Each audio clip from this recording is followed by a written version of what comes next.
jutro, hvala. I didn't have clear what was the thing, so thank you very much. I just found out there was a stage, so I will try to get as warm as possible, as fast. So you can have your breakfast. I'm going to start this conversation with the reading. Tisti, ki včeraj, večino mislim, da ste bili včeraj z nami zvečer, tako da veste, da je Carlos Pascual letošnji dobitnik nagrade Novo mesto Short, festivala kratke proze, in verjetno tudi veste, da je njegova Nezakonita melanholija fantastičen naslov, da je pravzaprav kronika njegovega življenja, to se pravi vsega tistega, kar se je resnično zgodilo. In svojo knjigo začeli takole, najprej z mislijo Roberta Bolanja. Nasilju, pravemu nasilju ne moremo ubežati, vsaj mi, rojeni v Latinski Ameriki, ne.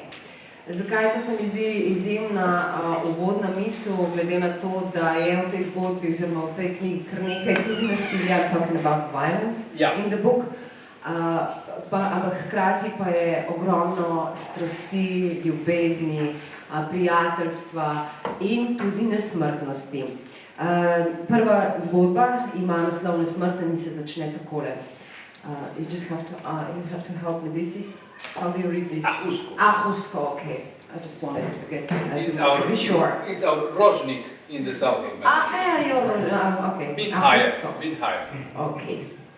Bil sem tako rekoč nesmrten vse do tistega poznega oblačnega popoldneva leta 1981, ko sta dva moška pritekla po bregu vzpetine v Narodnem parku Ahusko na skrajnem jugu Ciudad de Mexica in pri tem v rokah vihtela orožje, ki se je s kovinskimi pobliski svetlikalo med temnimi debli in porumenelimi suhimi jasami z visoko travo. Jaz, ki sem sedel na votnem hrastovem deblu in skušal vzpostaviti dialog z drugo živalsko vrsto, puščarjem, ki me je brezbrižno opazoval, in ona dva, ki sta rušila ureditev sveta in se na ves glas drla proti meni. Ne premikaj se ti, kurac, ostani točno tam, kjer si. In potem se je nadaljevalo tako, da je 17-letni Carlos Pascual, resnična oseba, ki sedi danes od nas, pristal v prtljažniku z pištolo na čelu in tam se zgodba v resnici šele začne. Carlos, you know the beginning of your book, so I can... Yeah, unfortunately, I haven't been able to forget that. I can imagine. But let's start things at the start. What was the celebration yesterday? Did you celebrate your winning yesterday and yesterday evening? Well, we had a very good dinner. Unfortunately, we were seated with not all, but some of the nominees. So that was our celebration. We had a good wine and we had a good dinner. So then later we just have some drinks here. But then after that we close the shop because after all it's Novo mesto and we close early here. Activities. We didn't want to give the bad note. We couldn't find Metelkova. But we never go to Metelkova. Not yet. Maybe before you did, huh? When you came in Ljubljana, was Metelkova your place to be there? I was invited. I actually wrote a bit about Metelkova at the beginning because I was invited. I was narrated a lot about Metelkova, and when I went there, truly I was disappointed. Oh, really? So it was good at the beginning because I had to meet people, but after that I found it rather schematic as an alternative place. Okay. And after a while I thought that the most important cultural proposition of it was smoking inside the bars. And we do not need Metelkova for that. I've heard about, because Metelkova had time I've been meeting the people that were doing. Mm-hmm. But for me, at the end, also because of age, I was not that anymore that enthusiastic about staying too late. And, but really, truly, I was not. It was never like my axis of action in Ljubljana. Okay, now we go back, way back to the past.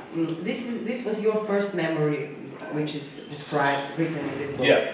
But what is the first your child memory which you could put in the book, but you didn't? Well, in the book is one of my first memories. At 17 years old? No. Isn't it in the book? Is it, right? I have a flashback where I have this going out of the cantina. Yeah, when I go out of the cantina with all my families and there's a fight in front of a VW bug and somebody is smashing the head on the fender of somebody and everybody is watching this as a matter of fact thing. And after the fight is ended, we, the male members of the family in this division of genders more clearly there. It's in Mexico, we walk very ceremoniously to check out how much of the head was left in the fender. This is really one of my first How memories. old were you there? Probably I was 3 years old, 2 years old. And you remember that? Okay. I try to forget that, you know, actually. It was one of the most horrible scenes in your stories, but still. Okay, but let's talk about happy memories. Okay. Now we have a problem? No. I mean, I have a privileged childhood. This story actually marks the beginning of my adult life. Because before that, I was rather protected in a family circle. And it was, I mean, privileged. I mean, it was seems more privileged than what happened after. In terms of a more controlled, loving circle of people. Although from always confronted with these very also dark reptilian Mexican, because I had even a double life, because I was in the city, in a school, which was a school with also, it was a good school in a good area, Coyoacán. Some people, you know it because of Frida Kahlo. Years ago it was known because of Trotsky. We had a double life because we also were part in my family of a tradition of Mexican charros, which are like, you could picture like mariachis, but with not as many adornments, and we do rodeo, we do horseback riding, mounting bulls, and all that. So we would spend half life like in a urban, cosmopolitan city, and then have life in the farm, training with bulls and all the thing that surrounded this charreria that it's called. It's a rather rough with cockfighting, with bulls and men drinking and with guns, because charros have their guns also carrying with them. So it was very rich because I was exposed to this very rural, rough Mexican thing from the. Even now, if I go with friends from the city and we find ourselves, as it a lot of times happens in the country with rough people, I immediately would soften the things because I would speak the language. I would speak the language. I know if they have fighting roosters, I know how to handle them and all that. So it was a very rich childhood in that way with the combination. So I think that's happy. But I think the contrast is really strong in the moment that I left this the family circle, and I start by curiosity. I decide to go and start exploring Mexico in a way that it's risky. And that starts happening. That is the first scene. I think that is my baptism of saying, okay, welcome to adult life. This is what we do to adults here. That's why that was like the first reading that I would have. For me, after that, it really was a watershed in my life. First, as I said in the first line, I was immortal before that. And that changed radically, but didn't make me to go back to the protection, but I wanted to know more about that world, and strangely, you get into trouble. Yeah, and that led you actually to explore world wildly, and as you written, vrnil sem se z prvega potovanja po Evropi, na katerem sem spal po parkih in železniških postajah, jedel pod mostovi na mestnih klopeh, se v času, ko je punk že menil na New Wave, ljubil z Jugoslovanko v soku in v Firencah spoznal Argentinko z evropsko oblikovanimi nogami, ki se je morala vrniti v svoje rojstno mesto in se poročiti s policajem, navdušenim pripadnikom vojaške diktature v svoji deželi. Potoval sem skupaj z Grki, Filipinci, Hrvati, Italijani, Turki in Argentinci, se z vsemi držal za roke in pil iz istih steklenic, kadil iste cigarete. Porušil sem ogrado doma, soseske, države, svojega kontinenta, oborožen z rumenim nahrbtnikom, ki je bil bolj kot med celimskim potovanjem namenjen taborniškim poletnim kampom. Iz zaprtosti sveta, v kateri sem preživel večji del svojega otroštva, me je vrgel testosteron, ki me je paknil v seks ekstremne situacije pretepel. Bil sem Janez Strašni, ki je zavil za vsak vogal. Bil sem Aleksandr Makedonski, ki je izdaljal v nosnicah čutil Ganges. Bil sem Pančo Vila na hrbtu kobile 7 mil, ki je z revolverjem v roki vkorakal v Kolumbusu Nove Mehiki. Bil sem kot omamljen. Svet pred mojimi očmi je razpadal na tisoče koščkov in jaz sem s pestmi udarjal po mizi.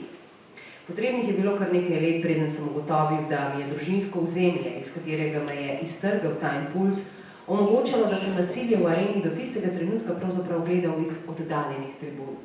Do tiste, mislim na brutalno nasilje, ne zgolj pretepov na poti šole ali ravsanja na igrišču za nogomet. Naslednjih 30 let sem preživel tako, da sem ga opazoval iz zasede in se občasno tudi sam zapletel v njegove niti. That was the part about you going out because of the testosterone and other things, becoming Alexander Makedonski and all the things. It sounds funny, but still, you were a young person, I guess pacifist by your character. Yeah. And how to survive in that kind of world, actually, not to become part of it with the gun. I mean, you were like observer.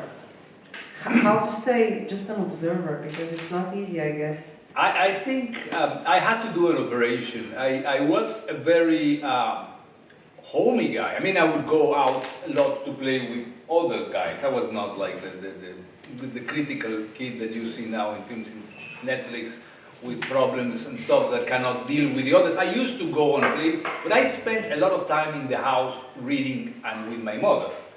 We had a very, very close relationship, my mother and me. I always say that also I feel comfortable living here because my mother would have been very happy being born in Slovenia. Because she was, I mean, Mexico was a very rough place for her. She would have more sensitivity to be born. Also, she had some ways of managing the money, like Deep Gorenska kind of approach. So she would have loved this country. She would have loved Slovenia. So we had a very strong relationship, and by 12, 13, testosterone, you know, that after all, testosterone kills us. You know, it's you have to be very, very sympathetic to us men sometimes.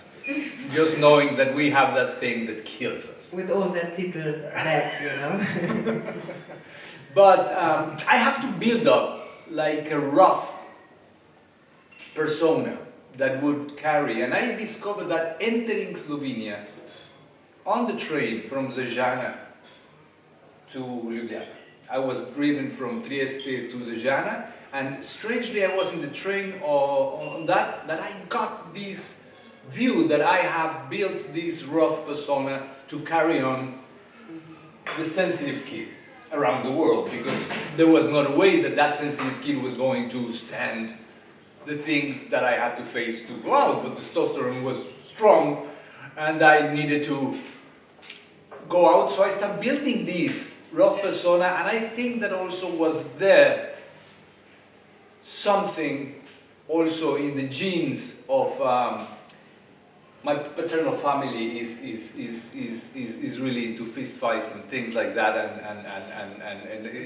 and I remember one day we were driving in Slovenia very calmly, she is driving back, and one guy with his BMW SUV looks at her and starts putting the light because she was in the middle of the way. The first thing I look is for something inside of the car, something that I could break a skull or something. That was my first reaction. And I haven't been exposed to these kind of things, you know, for a long time. But really, we were coming from nothing. Everything was fine, and she was just did that. And that guy did that, and I looked for the thing. And I was like, what am I looking for? But that is the thing that I had to do. I had to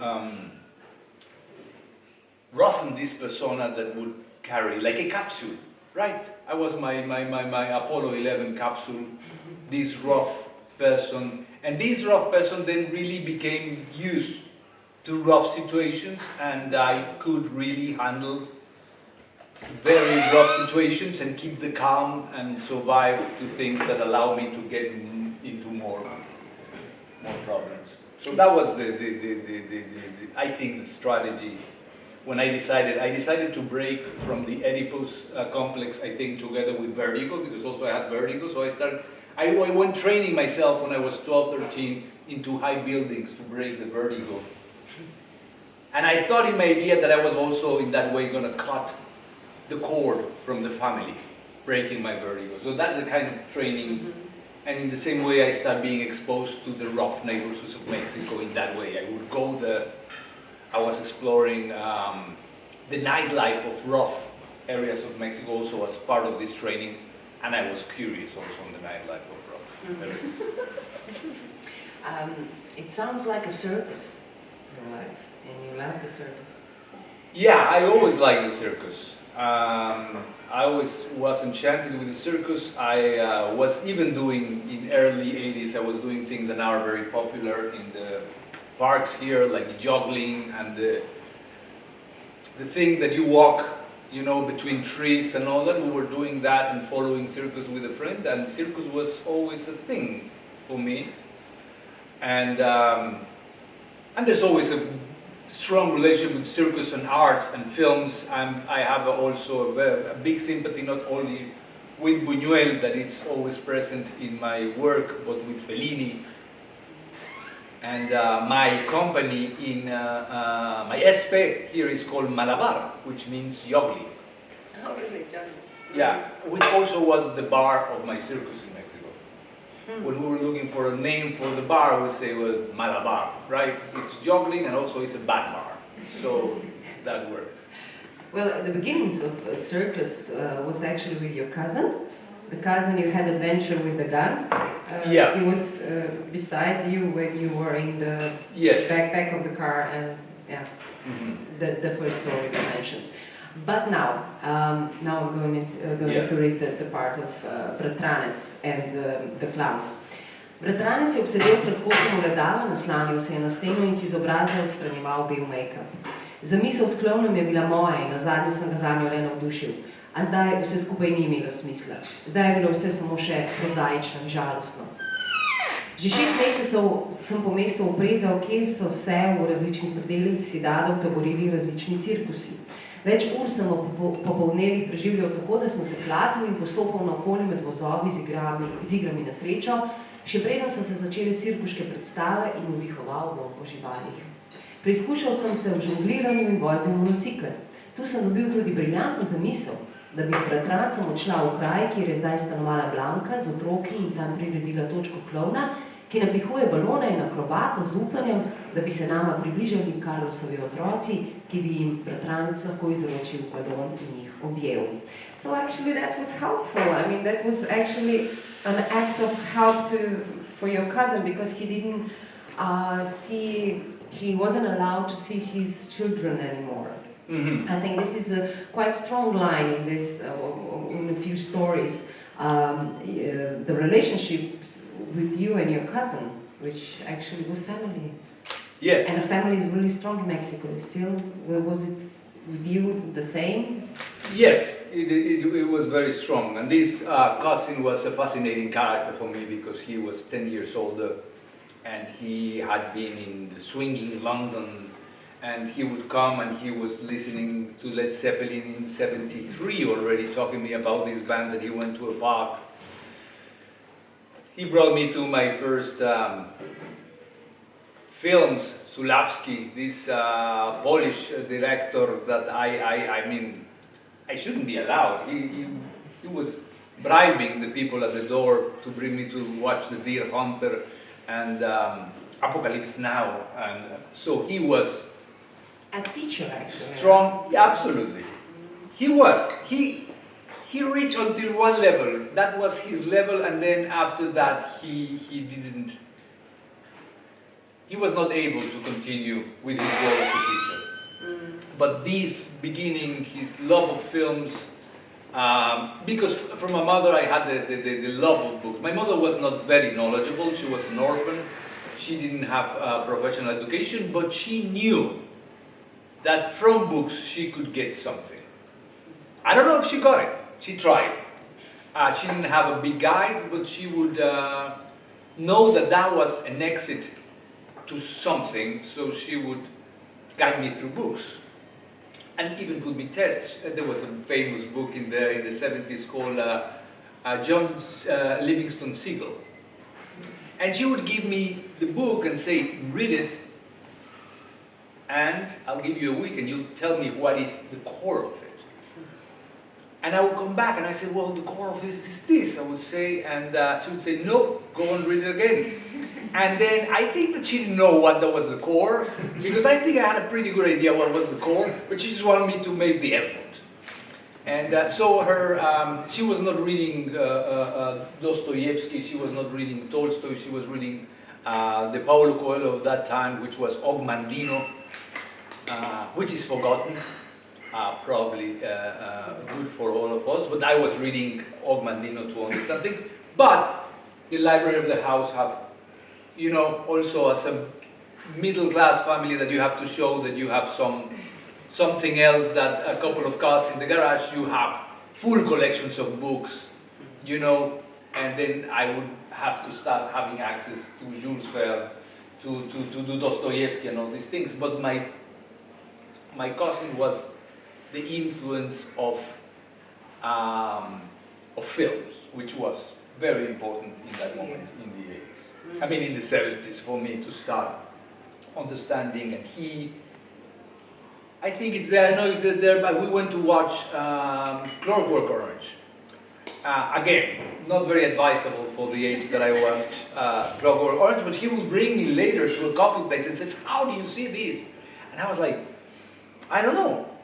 I mean, I was trying to explain to him, how is it that I came out from that film almost wanting violence? You know, almost wanting to perform the violence that I was watching. And he was like, that is film language. Film language, he told me. Film language! Something you wanted to study afterwards. And afterwards, I actually went to study film language to Los Angeles because of the importance that I was giving to this film language. By the way, was he allowed to see his children afterwards or not? How did that story end? He was. As I said, when I found out why he was not allowed, I stopped talking to him. We stopped talking for I don't know. I don't know if it were 8 years or over a decade or something, until very recently that I came back to a family gathering and I saw him and I understood. Well, he was nasty to his wife, actually. Well, he actually hit her. It was the Mexican way, or not? Well, I have heard that here happens also sometimes, right? It's the universal way, and you know, I was very protective of my mother. So this was a no-no for me. My father is a violent man. I never saw anything, but I could feel it, and I was very overprotective with my mother. I was overprotective in the streets. I would stop people in the street in Mexico if they honk to a woman, which is very common. And I would say, not to fight them, but I said, has any time work for you? I mean, do you honk and the woman jump into the car and want to have sex with you? And they would look at me like this, but I was very oversensitive to any kind of violence of any way to women. And And when I found out that my beloved cousin was as his wife told me once, you know, to understand that, I put it here in this story. I mean, I had to face two crooks, two very nasty guys with a gun, and they were going to kill me, and we had to offer money, and it was like a terrible thing. But then in the same period of time, I understood through the words of my cousin, I mean, meaning I call cousin also to the wife of my cousin, that she was receiving the enemy every day in her house. And I was like, that for me was something terrible to discover. You mentioned books, so it's not actually strange that you became an editor, and actually an editor on the run. Yeah. I'm going to read that. Pascal, ne vračaj se v mesto, iščete policija. Na drugi strani telefonske linije je bil Pedro, prijatelj, ki je delal v trgovini s sveže pripravljenimi testeninami in je še do nedavnega urejal lokalni tednik, v katerem sem objavljal roman o izgubljeni Jugoslovanki, ki je leta 1974 izginila v Mehiki. Kaj? Sem zakričal, si pokril prosto oko in se oddaljil od hrupnih strojev tiskarne v centru Queretara, sem prav rekla, ne vem, uro vožnje iz San Miguela, kamor sem prišel iskat 11. številko revije. Ne vračaj se v mesto, vsaj za zdaj ne. Iščete preiskovalna policija. Več tipov neravno prijaznega videza sprašuje po tebi po vsem mestu. Zdaj pa prekini. To je vse, kar ti lahko povem in nočem, da te najdejo zaradi klicev s tvojega mobilca. Raje ga ne uporabljaj več. Ko sem prekinil zvezo, nisem slišal ničesar več. Ne tiskarskih strojev, ne delavcev. Slišal sem le svoje srce in občutil mešanico ledeno mrzle krvi, ki je preplavila moje žile. Zelo dobro sem vedel, kaj v Mehiki pomeni, če te išče preiskovalna policija. Lahko si še isti dan končal v zaporu, brez obsodbe, brez možnosti, da bi imel ob sebi odvetnika in brez cigaret. Šele potem pridejo odvetniki, sojenje, veliko cigaret in dolgo čakanje v senci zapora.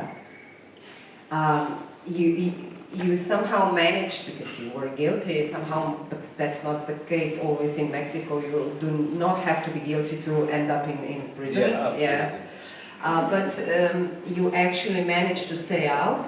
How did that story end, actually? And what was, again, it was connected with the story of your friend, Alejandro, some of you probably have seen this film. I think the director, Carlos Raigadas, came to Kino Dvor to present his film Japan.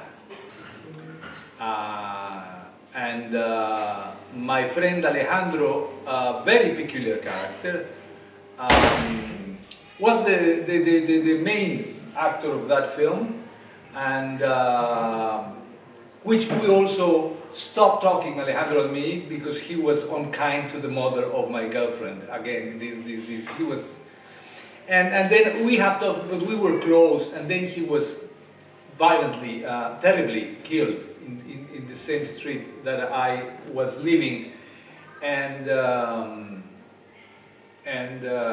the story is that I wrote a letter to him in the moment that I saw how all the people of the town start gossiping and speculating on his sexual orientation, if he was gay or he was not, if he was this. And then I wrote to him to tell him that he should be in peace because now we're cleaning our sins with him. This kind of a letter and a description of what is happening in the town. Unfortunately, the police understood this as a declaration of my own responsibility in the killing.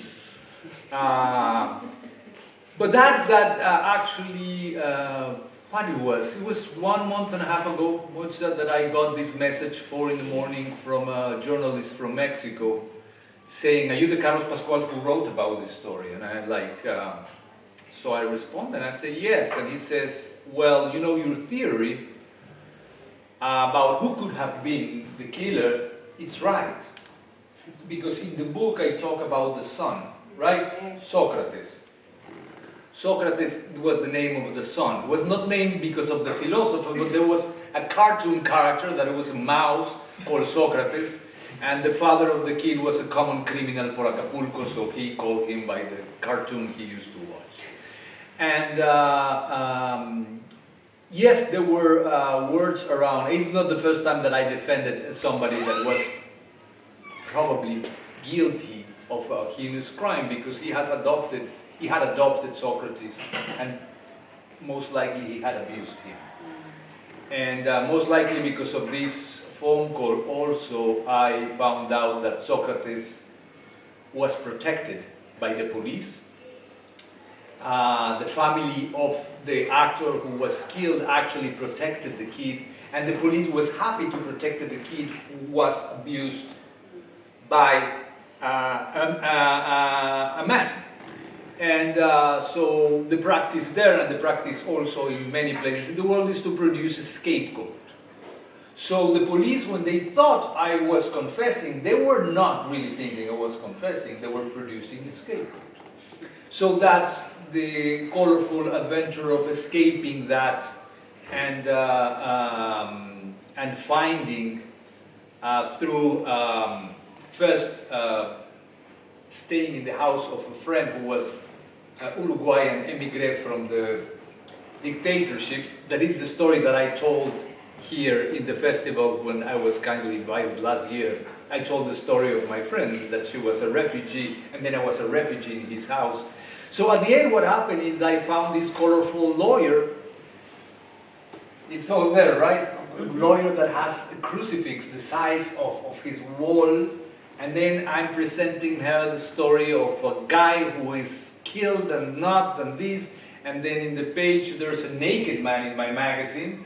And then plus the previous month there's a poem written by me that I said I killed a fridge when I was a kid. That was the first line, so I'm fried. I said I'm in. And when you read the story, you'll find the peculiar reaction of this lawyer who at the end saved me and gave me the chance to talk directly with the police without being putting the hands of the secret police that are always putting the hand of people who are looked for to be put in jail. So if you already have the chance of not dealing with those guys and then just going to the office, that's already really nice. Because the experience of, it's going to be in the second book, because this is a triptych. In the second book I had another, I was put also in jail in another town. And that time I had to go through the process of dealing with the guys who go and look for you. And it's never a nice encounter. In this case I went to the main authorities. They received me protected by this lawyer because he had as a lover the prosecutor of another town, so all of them control, and they said this guy cannot be guilty, give him a chance to explain himself. So everything was cleared out, but until now the crime has not been solved. The protection for Socrates was extended forever, it seems, and this man that wrote to me a month and a half ago, 2 months, in the night he said, and plus I have contact with Socrates, and he wanted to talk to me, but I didn't want to talk to him. And he says, do you want to talk to Socrates? That was the message 4 in the morning in Rorna Dolina. And I said, I'm in Ljubljana. So that's the end of the story. Full of adrenaline, no? Zajtrk. I mean, it's like, okay, Yeah, our it haunts messages him. come at 4 o'clock in the morning always. The messages. Yeah, every news that comes from Mexico is bad news, in a way, a bit. So, I mean, my phone my phone is disconnected at that hour. I just wanted to... But that day, I had a little bit of insomnia, and I checked out my phone, and the message was there. Because if not, because you cannot solve anything, and most calls are emergencies. So, I found out next day. But there are not just bad news in your stories, of course. I think that it's which I like the most is this power of friendship, passionate relationships with you mentioned cousin, which he disappointed you in a way, but still Ramon is one of Cerny El Negro. He's one of the actual rebels who fight against the Pinochet, one of 4 friends. Yes. And in in the story, which is called Nezakonita Melancholia, actually you find out that when you were already in Slovenia. You didn't know that before. No, I didn't know. How is that possible? Well, that's part of the colorful thing of the idea. I mean, I was in Celje of all places. I was in a hostel in Celje writing a book that I was kindly invited to write for Založba. And then, again, a message from Mexico, right? 4 in the morning, hostel, I couldn't sleep. Again, message. And then a dear friend says, Ramon is in jail accused of kidnapping. But not only kidnapping, but controlling one of the most vicious rings of kidnappers in the region I used to live. My friends were looking for me to make a statement, to write something, and to try to overcome what we thought was, again, a scapegoating situation. So I start communicating with people until I look for a coffee place open in Celje, 8 in the morning, Sunday. No good idea. I was alone there waiting for somebody to finish setting a coffee place, and then I got the next message. It was a link to the Interpol. And in the Interpol I found this link with my 4 dear friends as one of the most wanted people in the world. 2 of them very close friends. We have co-produced even a short film that I've never have premiered. Now it's more interesting to premiere it, but I haven't put my hands into that. One, my dear friend Patricia. Now they all have 2 names. The name, I knew them, and then their actual names. So now there's a lot of confusion, but my dear friend Patricia was my proofreader of my magazines. And she's Pilar in the original. No, Pilar. That is the other one. Pilar is the other one. Okay. I actually, my first book here in Slovenia, when I was thinking of doing the edition in Spanish, I looked for Patricia to do the proofread of that book. But by then the story hasn't exploded. And then I found out that my friends were this cell of this group from Chile, and my dear friends Ramon and Esteban were nothing less than el comandante Emilio and el Negro Palma. And these 2 guys were one of the most fearsome fighters against Pinochet and the actual killers of the Senator Patricio Guzman, an ideologist of Pinochet and other military people. And they had kidnapped the son of the owner of the major newspaper of Chile. And one of them now is in jail, and one of them is running from the law. It was a surprise, yes. It was an amazing surprise. I have hinted, I could see there was something in there, because they, actually when I met later, one of them, and he was telling me that both of them always appreciate the fact that whenever somebody was asking them with certain insistence on what was their past, I always interrupted and say, who cares? And because they told me that they have a advertising agency, and I thought that they just have, embezzled some money from Coca-Cola or something, That was my idea. And I said, well, they have the right, know that they have the right to restart the life. I never thought.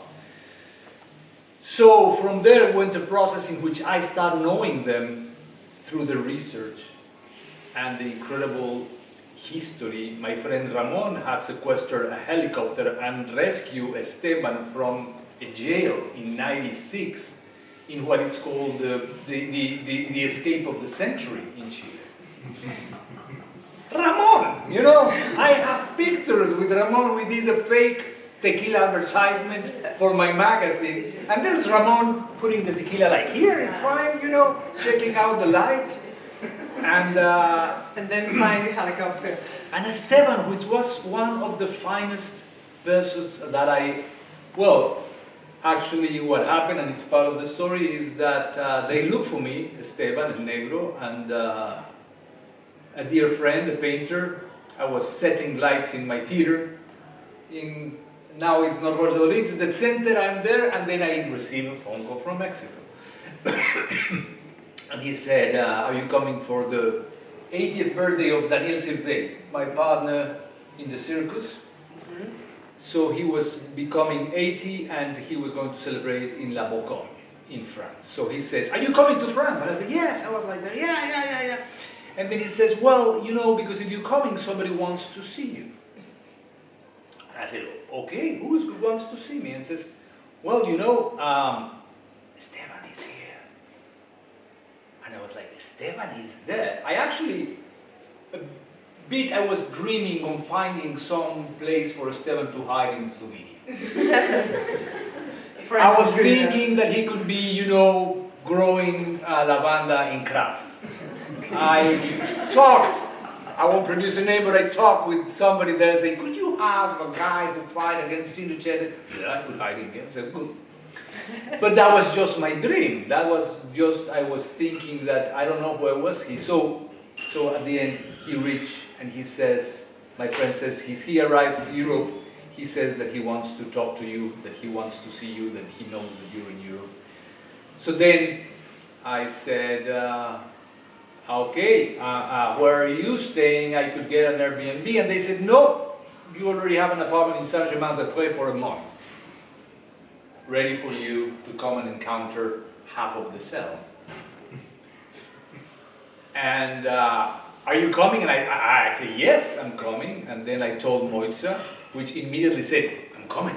And I said, no, wait a second. I don't know who owns this apartment. I mean, this could be Cuban intelligence. I don't know who owns this apartment. I mean, let me see that everything is cool. So we got your ticket, right? And then we got your ticket for 3 days after. And they said, let me see, because I feel like in the French Connection, you know, I was in Paris waiting to meet the first one.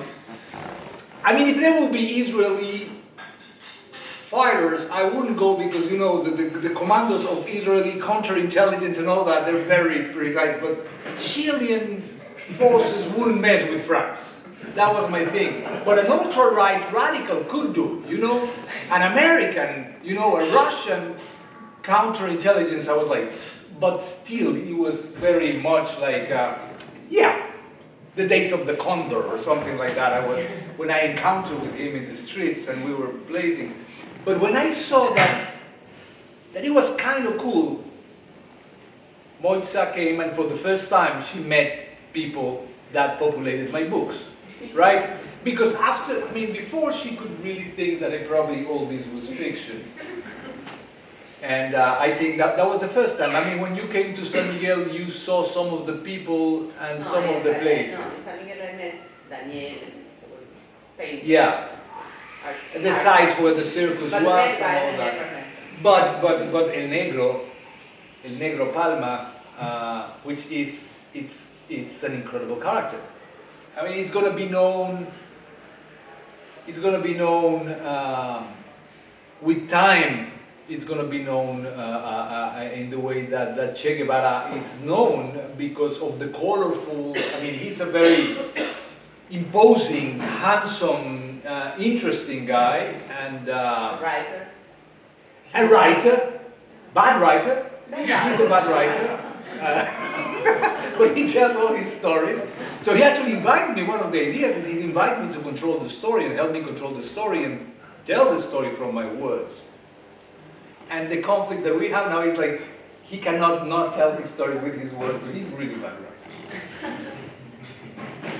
But he has incredible stories to tell. So this was an incredible reach, and everybody in this town, now that I came back, because they asked me to control the thing.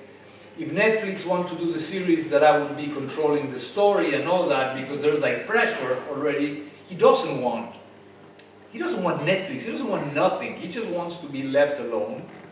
One of the most strongest lines that I have is when we were standing in these hills in France, and I asked him, are you going to be fine? And he says, no, nothing. I will just tell you something. I'm not going alive back to Chile. because back then he didn't have the protection of the French government and probably he would be sent back. So he was telling me that he was going to kill himself if he was going to be forced to go back. And then I said, so, what is in the future? And he said, nothing. I was just happy once in my life. And it was when I was a Mexican Colesteban. And that was it. I left him there, and I hope we're going to be able to tell more about their story, which is definitely a story to tell. But what I'm saying is that I came back to San Miguel now this July, and I found a town really hurt and fractured by all this story. People feel completely in one side or in the other. They think that they're the highest criminals ever. There's people who don't talk to me because I'm still in touch with them. And there's people who defend them. But the whole society is fractured by this. And people cannot stand. It's funny. You know how people now get offended very easily? So one of the major things of these people is because they lie to them. I said, what are you talking about? You know, what do you want to do? The first thing to say, hey, hi, I killed the senator in Chile. What do you do for a living?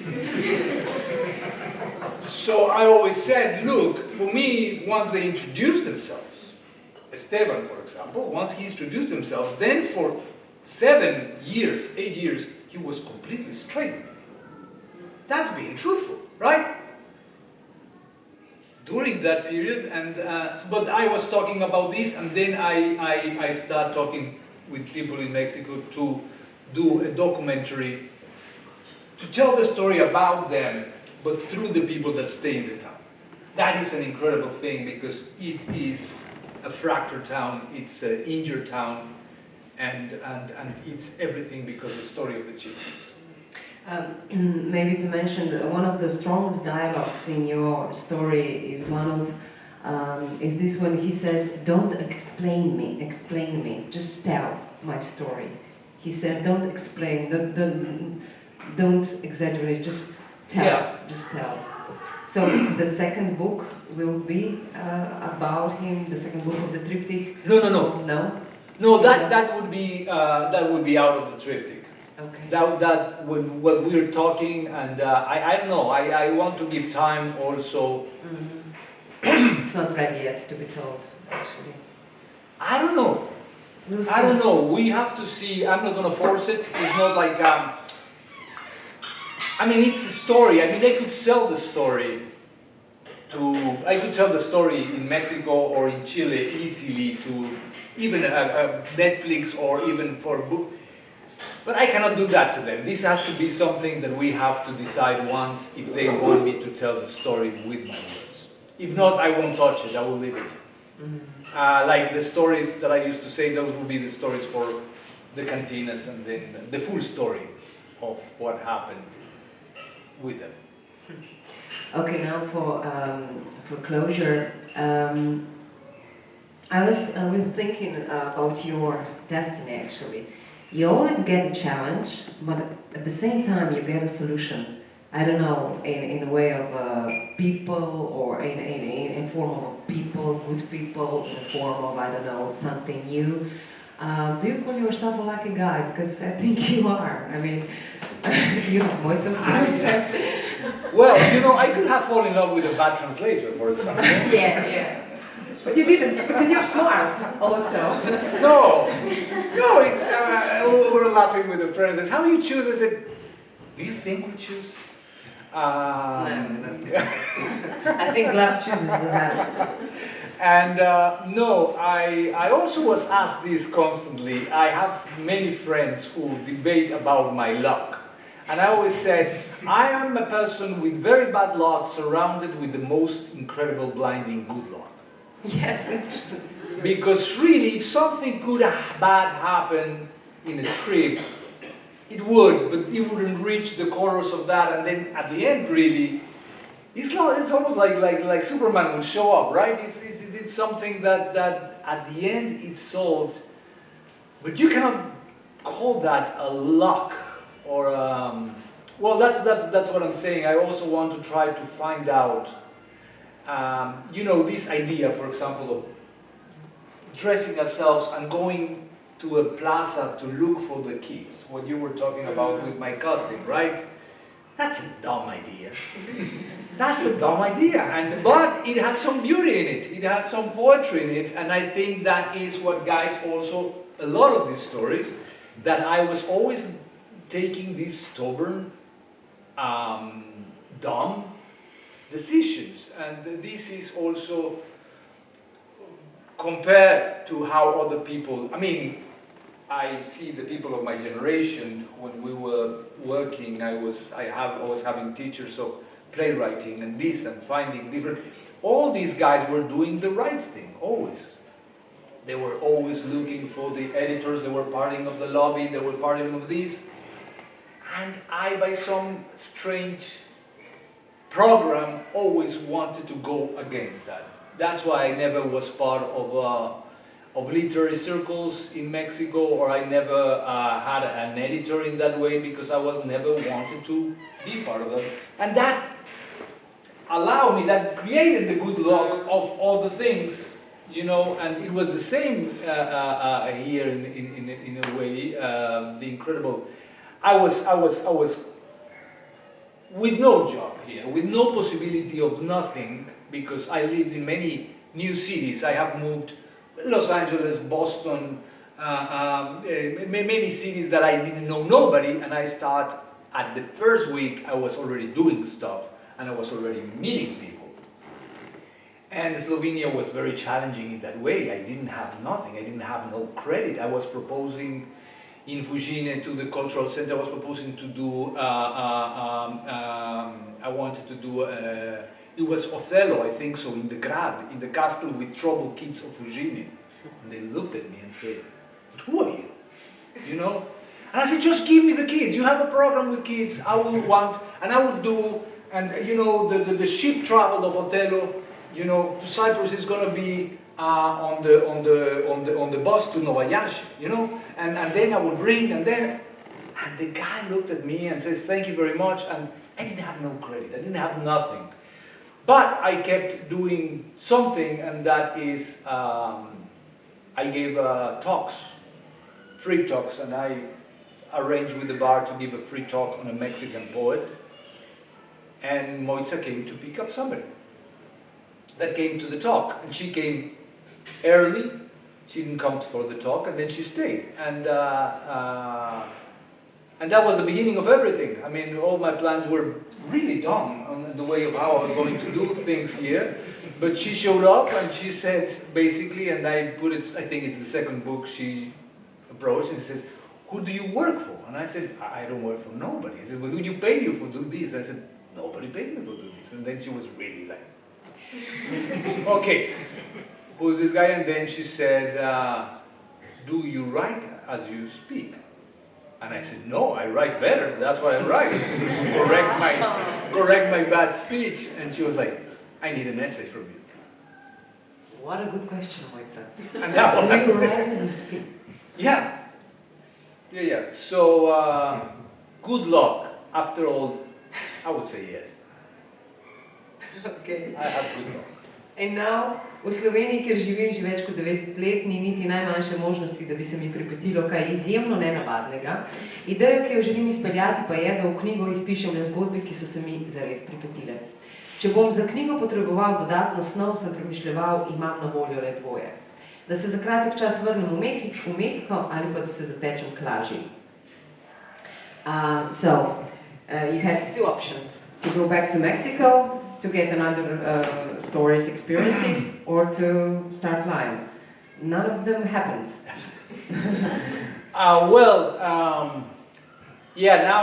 Now it's staying and because I mean the triptych will take me already some time to finish. Yeah. And I have a couple of other things, so I have enough material now to be in peace and writing. So it's staying. People would always ask me, "Are you going to stay for long here?" And I always say that's a wrong question. The right question is, would you mind dying here? and I already talked with the husband of Moitza's mother that would share the lot in Jale with me. So I even know, please. Stanley said that he will share it. So no, I wouldn't mind. When I was living in the, That's news for you. when I was living in the U.S., for example, I wouldn't mind staying there, but for me it was kind of a wrong idea to die in the U.S. We had this strong relationship with the U.S., so for me it was almost like dying in a pagan land. I thought that if I would die there, my last will was please put me in a bus that goes across the border. And but that's not the case here. I wouldn't mind dying here, so I think I have enough things to write while I find my final days. That's nice. Because all of your short stories became long movies, by the way. So I think. Yes, and also I thought that by the time I would leave Ljubljana, I would finish my relationship with Ljubljana with a long, like with a future film. So I have a story also that I have to shoot in Ljubljana. So there's many things to do. So I don't need to go for more material. That's nice. Thank you so much, Carlos, for these stories. Read them, res berite jih. Zdaj ste dobili malo občutka, they got the feeling, I think, that, because yesterday I was saying that it's like reading a movie with a lot of ups and downs, at least to say. But still, I think that's a book of love, actually, of love for life, lust for life, actually. Because, and I think you were a lucky guy. I mean, one of the most beautiful answers yesterday, we agree with Jedra, it was what was the main difference between Carlos from Mexico and Carlos from Slovenia is Mojca. So I think we should start with that. And with that, thank you, Carlos. So we see each other at the second movie of the book of the triptych. Yeah, you see? Yes. Unconscious is doing it. Yes, it's gonna be called Waiting for the Chinese. Waiting for the Chinese? Yes. Okay. As long as it's not for the Americans. Okay, so when can we expect to read it? I would say it's already written in the 75%, and I think it's gonna be. It's already translated in 75%? No. How? But you have translated some of it. Yeah, 22% of 75%. It's a family number. Is it even crazier than this one? It's very particular. But it's the difference there is like it's the same chronicle thing, but it is intertwined. That if these are short stories, that's a novel. Okay. Yeah. It's a whole period, and what is it? You want to say something? No, nothing. No, that actually it started because one of the chronicles that was meant for the book actually started to grow so much that we put it out of the book, which I really liked. It was one of my favorites. Actually, Yeah. Because he's not Chinese. Because about making he fell so badly that he broke his mandibula. Yeah, 4 pieces. Yeah. The thing. And But this was the event. It's also a beautiful story. It's surrounded by also ending his first marriage and starting to work for Chinese people in Mexico City. Okay. So In a financial company, which is a different one. So it's a very particular period and a very different music. So we have something to be looking forward. Yeah. Thank you. But the book that will be the most interesting, I think, is about his family. It's about his family, I can imagine. And this is going to be the third one.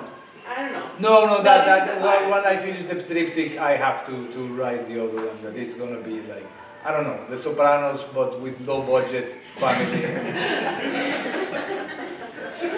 Okay. Breaking Bad, something like that. I'm really bad at actually. Good. Okay, that was now the official part of the breakfast. Now, of course, you can we can talk. Yes, you can ask questions if you have. I saw you really. Sem videla, da ste zelo pozorno poslušali. Skratka, to knjigo je treba prebrati, no? Tako kot vse 4, pravzaprav od vseh nominirancev, ker to so knjige, ki, kot sem že včeraj rekla, nekaj dajo, tudi kaj vzamajo, kakšno neprespano noč, ampak dobro, to vedno hkrati dobiš nazaj. Kakšno vprašanje? People in Mexico ask. Yes, you cannot stop them. I actually leave before. It's also when there's a moment that say, okay, now the questions, I always like go out because then they cannot stop. Really? Now this is different. And it's also in Belgrade. It's like this, you know. You Yes. don't have to go far, so that you for the situation that you cannot stop the questions, but not in Slovenia. Yeah, but then we go privately. I really enjoy also because after all, as I said, these stories and this whole thing is always an excuse. What I also enjoy talking about is writing. And my complaint, I always have more painter friends than writers because writers tend not to talk about the craft. They tend to talk about publishing. Okay. So yes, in a posterior thing or whenever somebody wants, yes, I would always respond to the stories of El Negro and everybody, but also if anybody is curious on the exercise, I always love to have a coffee and talk about it, because this is what it's all about, is writing and reading. Yes, we are in the house of writing and reading and books, so and we have 3 nominees here with us. So, na vsak način jaz verjamem, da se boste pogovarjali even afterwards. So, thank you for now. Uživajte še naprej v podaljšanem zajtrku v sredi do podneva in hvala lepa za pozornost. Thank you very much.